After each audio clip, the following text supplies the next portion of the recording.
ప్రతి విజయం వెనుక ఉంటుందో మహిళ, వెలుగుల్ని పంచి కరిగే కొవ్వొత్తిలా. ఆ వెలుగే సత్యం శివం, గుర్తిస్తే నీదే జయం.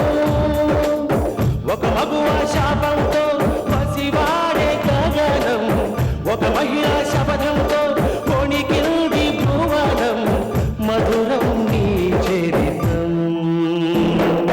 ఓ మగువా జయీ భవ, ఓ మహిళా విజయీ భవ.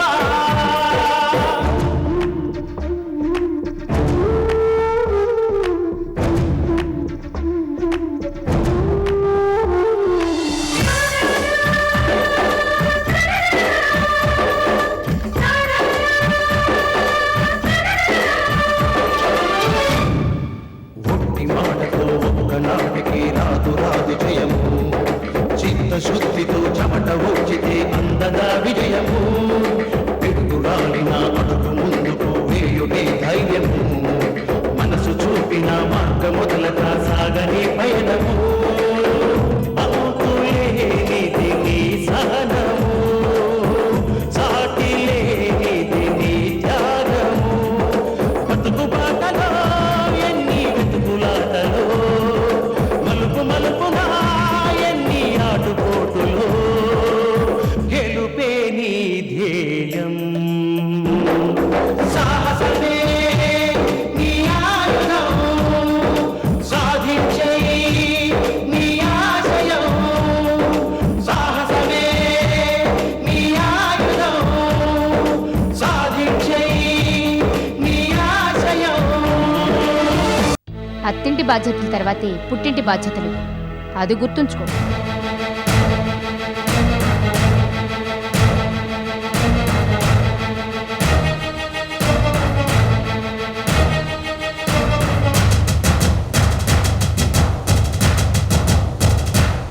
మా అమ్మ చెప్పింది విన్నావుగా, అలా నడుచుకో.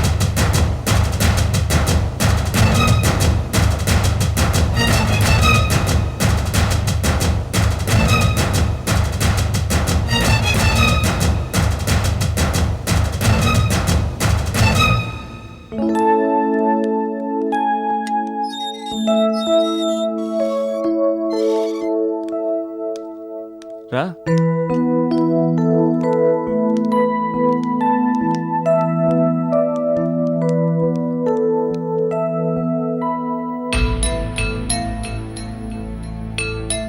నమస్కారం మావయ్య.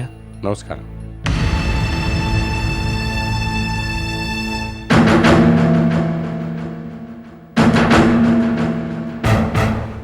వినోద్, మా అల్లుడు గారు మీకెక్కడ తగిలారు? మా ఇంటికి వచ్చాడు మావయ్య. ఏ ఇక్కడికి రావడానికి మొహం చెల్లలేదు అనుకుంటాను. బాబాయ్, మీరు అనాల్సిన మాటలు కావు. బాధమ్మా, బాధ.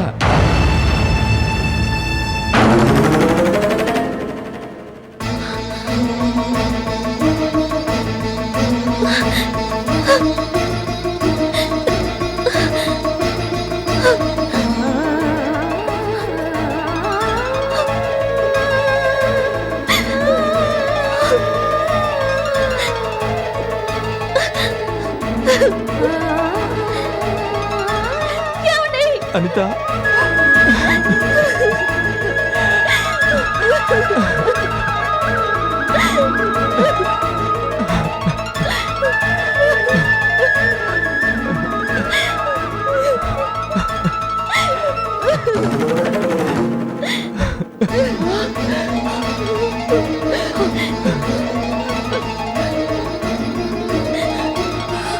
అమ్మా,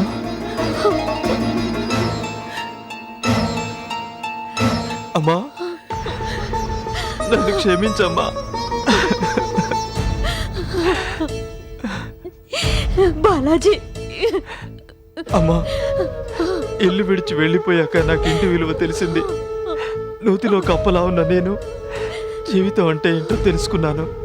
భాషలు తెలియని రాష్ట్రాల్లో ఉన్న నాకు ఏకాగ్గా ఉన్నప్పుడు అమ్మా, నాన్న, భార్య, పిల్లలు, కావలసిన వాళ్ళు, వాళ్ళ అభిమానాలు తెలిసొచ్చాయి. దగ్గరగా ఉన్నప్పుడు తెలియని విలువలు దూరంగా ఉన్నప్పుడు తెలిసాయి. విడిపోయి చెడిపోవడం కన్నా అందరం కలిసి ఉండడమే మంచిదని నాకు తెలిసి వచ్చిందమ్మా.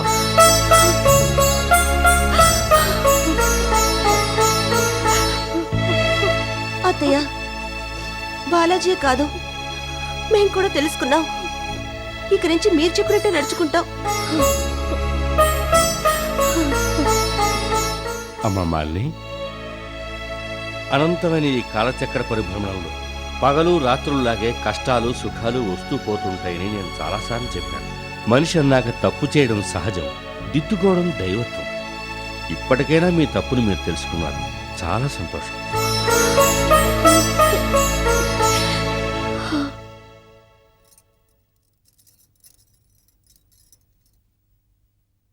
ఏమండి, మా వినోద్ అన్నయ్య మాలిని వదిన బాలాజీ వచ్చారట. ఫోన్ వచ్చింది, నేను చూడ్డానికి వెళ్తున్నాను. వెళ్ళడం అంత అవసరం అంటావా? అవసరం కాదండి, అభిమానం. ఓ అబ్బో అభిమానం! ఇంతకాలం ఏమయ్యాయో ఈ అభిమానాలు. ఈ ప్రేమాభిమానాలు ఉండాల్సింది గొంతులో కాదు, గుండెల్లో. మీరన్నట్టుగా నాకు ప్రేమాభిమానాలు ఉండబట్టి వెళ్తున్నాను. అది సరే గాని మీ తమ్ముడు బాలాజీ ఏం మూటగట్టుకొచ్చాడంట? అంకిన కాడికి అప్పులు చేసి బెడ్స్ వ్యాపారం పేరిట పేషెంట్స్ గా జనాన్ని బెడ్స్ కెక్కించి అరెస్టు కాకుండా తప్పించుకోవడానికి అడ్రస్ లేకుండా పోయాడు. దేశదిమ్మరిగా తిరిగి వచ్చాడని చెప్పి చూడ్డానికి వెళ్ళాలా?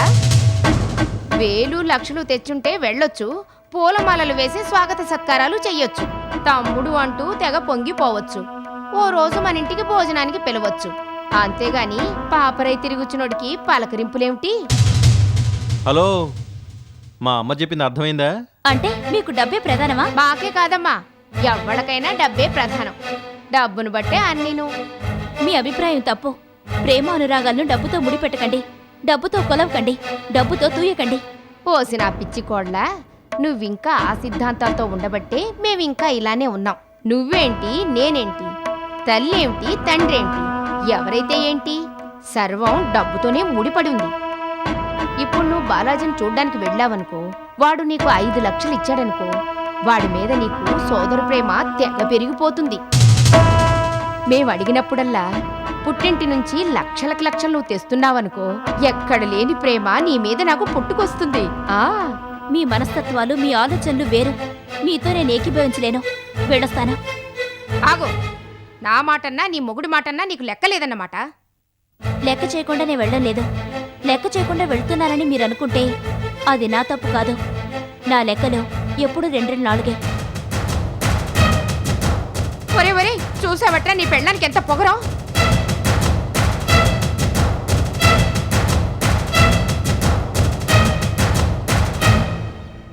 అనుకున్నామని జరగవు అన్నీ, అనుకోలేదని ఆగవు కొన్ని, జరిగేవల్ని మంచికని అనుకోవడమే.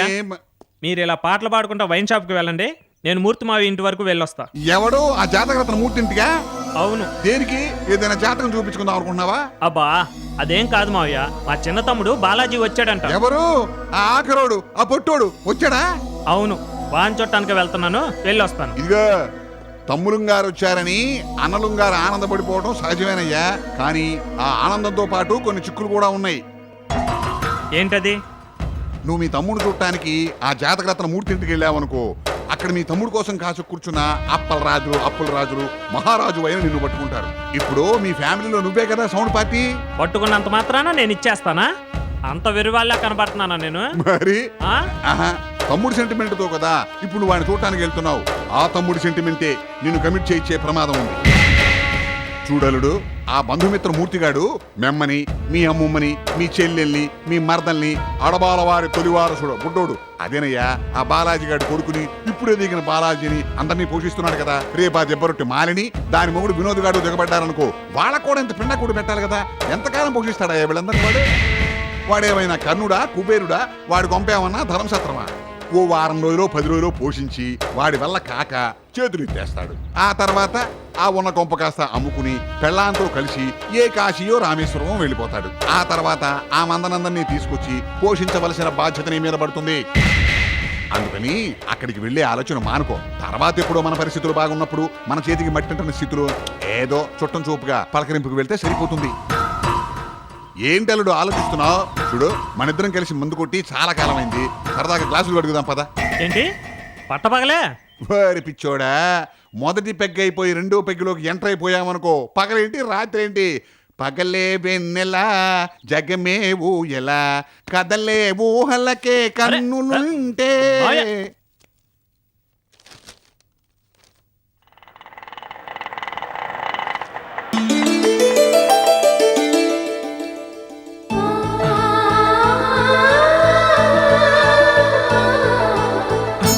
ఇందు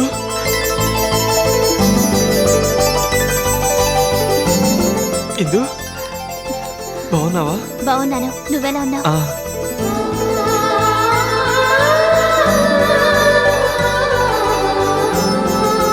ఇందు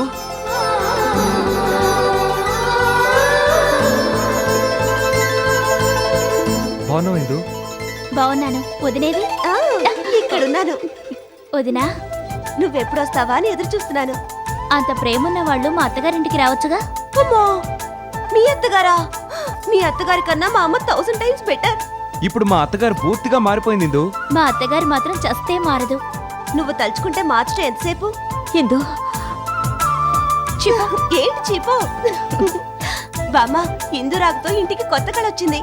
ఇలా అందరూ కలుసుకుని ఎన్నాళ్ళైంది? ఇలా మనమందరం కలుసుకోవడం అనేది లక్ష్మీ నిలయంలో జరుగుంటే ఎంత బాగుండేది. అత్తయ్య, రాముడున్న చోటే సీతకి అయోధ్య అన్నట్టు మనం అందరం ఎక్కడుంటే అదే మనకి లక్ష్మీ నిలయం. రాను రాను నువ్వు కూడా తెలివి మీరిపోతున్నావు మాలిని. మాలి ఏంటి బామ్మ, నువ్వెప్పుడు అంటావే దిబ్బరొట్టేని, అలాగే పిలువు, అదే నాకు ఆనందం. ఏమే దిబ్బరొట్టి. ఎస్ బామ్మ. అందరూ వినండి, జరిగిపోయిన దాని గురించి పదే పదే అనుకోవడం అనవసరం. జరిగింది మంచే గాని చెడే గాని గతం గతహ. ఇప్పుడు మనం ఏం చేయాలన్నది ఆలోచించాలి. ఇంటి తాలూకు బ్యాలెన్స్ సొమ్ము సేతివ్వాలి. ఇదిగో అదుగో అంటూ కాలయాపన చేస్తోంది. ముక్కు పిండి వసూలు చేయాల్సిందే. ఆ డబ్బు వసూలైందే అనుకుందాం. దాంతో ఏం చేద్దాం అనుకుంటున్నావు ఇందు? వినోద్ అన్నయ్య బాలాజీల అప్పులన్నీ తీరుద్దాం. నీ ఆలోచన బాగానే ఉందనుకో. చేతిచ్చిన దాంతో అప్పులు తీరిస్తే ఆ తర్వాత ఏం చేస్తాం? అప్పుల సంగతి తర్వాత. ఆ వచ్చిన దాంతో ఏదైనా వ్యాపారం మొదలుపెట్టి దాని ద్వారా వచ్చే లాభాలతో నెమ్మదిగా అప్పులు తీరుద్దాం. మీ అభిప్రాయం తప్పు. ఏ? మనకొచ్చిన డబ్బు సంగతి అందరికీ తెలుస్తుంది. ముఖ్యంగా బాకీదారులకు వెంటనే తెలుస్తుంది. ఒకవేళ తెలియకపోయినా ఆ మండ్రగబ్బ బలరాం గాడు ఉన్నాడు కదా, ఒక్కొక్క అప్పులోడి ఇంటికెళ్ళి చాటింపేసి మరీ వస్తాడు. అవునవును, వాడు అంతటి గనుడే. కాబట్టి అప్పులు తీర్చకుండా మనం ఏ బిజినెస్ చేయలేము. వచ్చిందంతా బాకీలు తీర్చడానికి సరిపోతుంది. ఆ తర్వాత ఏం పెట్టి వ్యాపారం చేస్తారు? పరపతిని పెట్టి వ్యాపారం చేయాలి. మనం బాకీలు తీర్చామనుకో, ఖాతాదారులకు అప్పులిచ్చిన వాళ్లకు మన మీద నమ్మకం కుదురుతుంది. ఎగేయకుండా మొత్తం బాకీ తీర్చారని ఆనందపడతారు. మన మీద గౌరవం పెరుగుతుంది. అదే మన వ్యాపారాలకు పెట్టుబడి అవుతుంది. వ్యాపారాలంటారా, ఏదో ఒకటి అప్పటి పరిస్థితులను బట్టి చూద్దాం. ఇందు చెప్పింది బాగానే ఉంది. సీత దగ్గర నుంచి వీలైనంత త్వరగా డబ్బులు వసూలు చేయాలి. అన్నయ్య, ఈలోగా మీరిద్దరూ ఏం చేస్తారంటే పెద్దనేని కలవండి. చేతకాని సన్నాసి, వెన్నెముక లేని మనిషి, అత్తమామలకి పెళ్ళానికి తందాన తాన పడుతున్నాడు వేదవ. అమ్మమ్మ, నువ్వు కాస్తుండు. మీరిద్దరూ పెద్దనేని కలవండి. సీత ప్లాన్స్ ఏమిటో పెద్దన్నయ్యకి తెలీదు. మీరు వాడికి తెలియచెప్పి బ్రెయిన్ వాష్ చేసి మన దారికొచ్చేలా చూడండి. చేస్తాయి రాడు. ఒకవేళ వాడు మన వైపు మొగ్గు చూపినా వాళ్ళు మొగ్గనివ్వరు. వాడిని కలిసినా ఏం ప్రయోజనం లేదు. అమ్మా, మధ్యలో నువ్వు అడ్డం పడుకో. పెద్దన్నయ్య గాని మనసు మార్చుకుంటే అది మనకి ప్లస్ పాయింటే. వెళ్ళండి, వెళ్ళి కలిసి రండి. సరే పద, వస్తా ఇందు.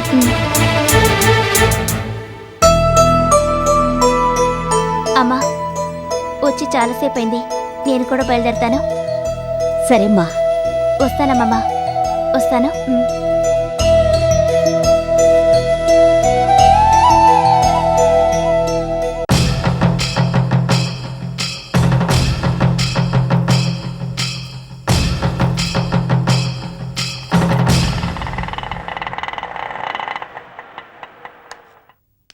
ఎందు వస్తున్నట్టు సైట్ రావే, త్వరగా ఏడవే. ఎందు వస్తుంది, బాగా ఏడవే. ఏడవే.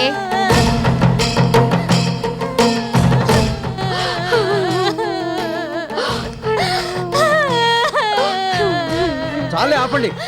తల్లి కూతుర్లు ఇద్దరు ఏడ్చింది చాలు. ఏడవాల్సింది మీరు కాదు, మేము. కట్నం ఇస్తామని చెప్పి నా కొడుకు కట్టబెట్టారు. పెళ్ళయి ఇన్నాళ్ళైనా కట్నం ఇవ్వకుండా అదుగో ఇదిగో అంటూ కాలయాపన చేస్తున్నారు. అసలు ఇచ్చేది ఉందా లేదా?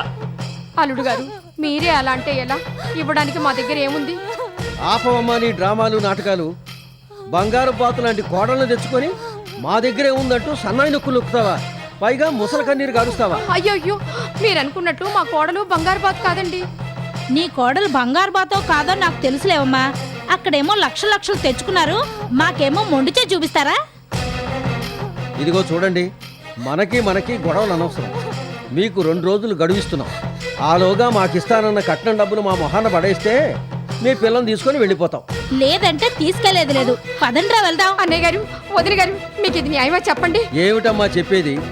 మేమన్నది తప్పో రైటో అదిగో వచ్చిందిగా మీ కోడలు, ఆమెనే అడగండి, ఆవిడ చెప్పుద్ది. పదండి. అన్నయ్య గారు, వదిన గారు, బాబు, అమ్మా, ఏడు, బాగా ఏడు. జీవితాంతం నువ్వు ఇలా ఏడవలసిందే. అమ్మ తల్లి, ఇస్తానన్న కట్నం ఇవ్వలేదని నా కూతుర్ని ఇక్కడ దిగబెట్టి వెళ్ళిపోయారు. దీనికంతటికి కారణం నువ్వే. నేనేం చేశాను? నువ్వేం చేయలేదమ్మా, చేసిందంతా నీ తల్లి. నా కూతురు పెళ్లికి డబ్బు సర్దుబాటు చేస్తానని మీ అమ్మ నాకు మాట ఇచ్చింది. ఆ మాట పట్టుకొని ఇదిగో దీని పెళ్లి చేశాను. మీ అమ్మ నాకు మొండి చేయి చూపించింది. ఆస్తిలో సమాన వాటా నీకు వస్తుందని మీ అమ్మగారు మరీ మరీ చెప్పారు. అందుకే పెద్ద పెద్ద సంబంధాలు కూడా కాదనుకొని నిన్ను పెళ్లి చేసుకున్నాను. మాట అనడమే కానీ ఇచ్చిన మాటను మీ అమ్మ నిలబెట్టుకోలేదు. దాంతో మా మాట పోయింది. మాట మాత్రమే కాదమ్మా, నా కాపురమే నాశనం అయిపోయింది. ఇప్పుడు నా పరిస్థితి ఏమిటి? జీవితాంతం ఇలా పుట్టింట్లో పడి ఏడవలసిందేనా? అంతా నీ తల్లి వల్లే, నీ పుట్టింటోళ్ళ వల్లే, నీ కుటుంబం వల్లే. అత్తయ్య, అనవసరంగా మా వాళ్ళ మీద నింద్ర వేయకండి. కట్నంగా కాకపోయినా పెళ్లికి సాయం చేస్తానని మా అమ్మ మాటిచ్చుండొచ్చు. కానీ చేతిలో ఏమీ లేనప్పుడు ఎవరు మాత్రం ఏం చేయగలరు? ఏంటే నీ పుట్టింటి వాళ్ళని వెనకేసుకొస్తున్నావు? వెనకేసుకొని రావడం కాదత్తయ్య, ఉన్నమాట చెప్తున్నాను. చెప్పావులే పెద్ద ఉన్నమాట. ఇప్పుడు నీ ఆడపడుచు బతుకు ఏం కను? ఒరే సన్నాసి, విన్నావట్రా నీ పెళ్ళం వాగుడు? ఏం చేస్తారో ఎలా చేస్తారో మీరు చావండి. పెద్దింటి వాళ్ళతో సంబంధాలు కలుపుకోవడం ఎంత పొరపాటో ఇప్పుడు అర్థమైంది తల్లి. మాట నిలకలేని వీళ్ళే పెద్దింటోళ్ళమ్మా.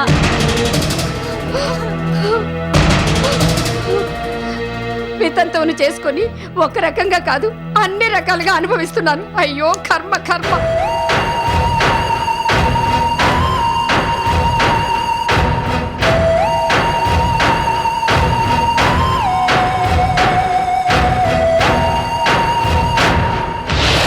ఏంటి జరిగిన వాటన్నిటికీ కారణం మా ఆవిడ? అవును. ఇది చెప్పడానికే మీరిద్దరూ పని కట్టుకుని వచ్చారా? అపార్థం చేసుకోకరా. అపార్థం చేసుకుంది నేను కాదురా, మీరిద్దరే కాదు, మొత్తం మీ గ్రూప్ అంతా మా ఆవిడని అపార్థం చేసుకున్నారు.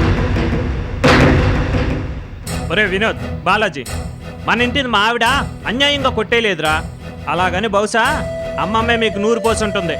దానికి ఈ మధ్య నోరెక్కువైందిలే. రే, అనవసరంగా ఎందుకురా అమ్మమ్మ మీద విరుచుకుపడతావు? మా ఆవిడ మీద అబండాలు వేసినందుకు అమ్మమ్మ మీదే కాదురా, మొత్తం అందరి మీద విరుచుకుపడతా.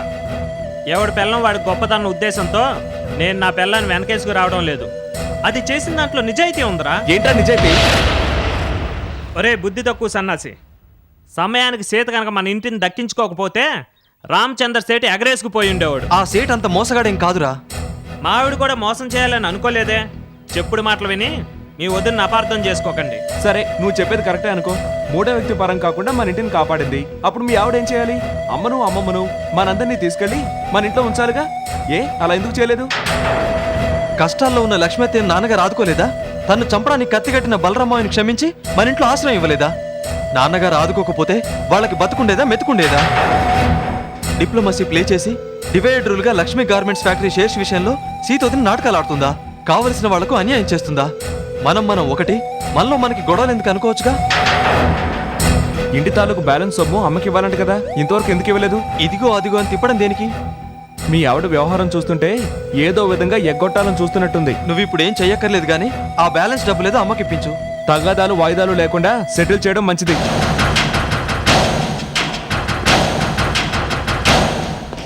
రేయ్, మా తోడబుట్టినందుకు కనీసం ఈ సహాయమైనా చేసి పెట్టాను.